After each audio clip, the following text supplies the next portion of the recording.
Hello, Richard here, and this is an introduction video, just getting familiar with the YouTube space, and I'm just going to be using it as a means to share any thoughts, spiritually wise, and any current world affairs that might pique my interest, any subjects that might be very, very interesting to me and that I have an opinion on, or that I have some more detailed information on, and we will dissect certain subjects and topics and different things of that nature.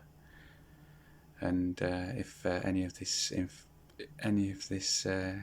valuable stuff interests you, then please smash the like button, as you will, smash it, and follow for more. Okay, so today we're going to be talking about anxiety and how it affects us and what causes that effect. Primarily social anxiety, because I do suffer, I have suffered from it before, and in certain social circumstances can be very challenging for me. Talking to big groups of people, like public speaking, or just sitting out with friends and everything. So the beginnings of everything, I think, in my experience, is how your brain interprets certain scenarios. So maybe when you was younger, crowds of big people would affect you in a certain way through bad experience. That might well be anything from you talking to somebody and they ignoring you, or being in a group of people, and I'm probably referring to maybe as a young adult, so we're talking 13, 14. So if you was trying to grab your mum or dad's and parent or guardian's attention, and you just wasn't grabbing it, you couldn't get their attention for some reason because they was talking to, say, one of their friends, if it was a public gathering with your family, like birthday parties, Christmas parties, a small dinner with friends. It can all be, such as it is, very daunting. I know, if they're family members as well, so you can think, they could spend their time not just focused on their friends. Anyway, I'm babbling on here, just the certain scenarios the brain would interpret as not beneficial. So the brain would want you to be out of that situation. So that would be a means of you walking out, so you're sort of in your own headspace, whether that's escaping to your own bedroom or outside in the garden where there's not as well, there wouldn't possibly be not as many people. Certain anxiety traits can be triggered through things that you're not confident in doing yourself. So that could be a new task, a new job that you've just started a new job, say, and it's your first day on the job, and for example, a bricklayer, and you've just started to work as a bricklayer, and you've never done anything like that before, and your mind will potentially hack up lots of scenarios why you shouldn't do it, and why you shouldn't go to the job. Or if you're at the job, your mind will be focused on leaving because you're not comfortable in that situation. And anxiety, I think, often can has its deeper meaning of just not having confidence in the situation at hand. And I myself have struggled with talking to new people on occasions, new people in certain gatherings, whether that's business-like or just meeting new people as well. Social anxiety can be one of the most detrimental things. Obviously, with human communication, you need to obviously be comfortable in a public surrounding, whether that's being at work, at home when you have house visits, friends. And anyway, sorry guys, I just took a little break there just because I think I'm getting beside the point.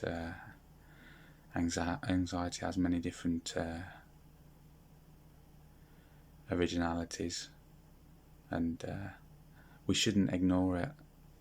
We need to get to a deeper understanding of anxiety, certain anxiety traits, and always when we do feel anxious, we should take a breather, a moment to sort of catch our breath. It always helps, takes you out of that situation. Maybe, in my experience, clearing your head from the situation, just so you can manage your anxiety a bit better, and focus more on not how you feel, but how you'd like to act next or be next. Be more present in the current situation. And let's take a moment to look at the first step that we might use to sort of take ourselves out of the pressure cooker of the situation.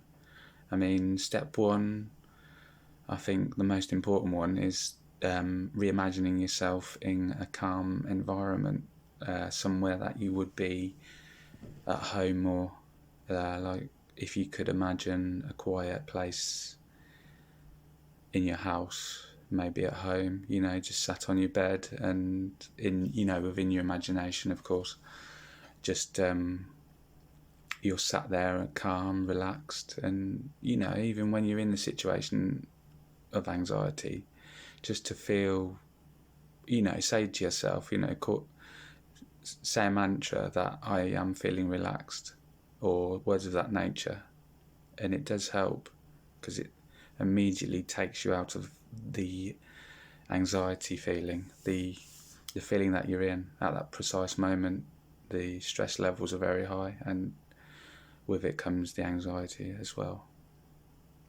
And in your imagination, you want to be thinking of a calm environment where you don't feel challenged, and you don't feel did I say challenged? Yeah, I think I did, sorry.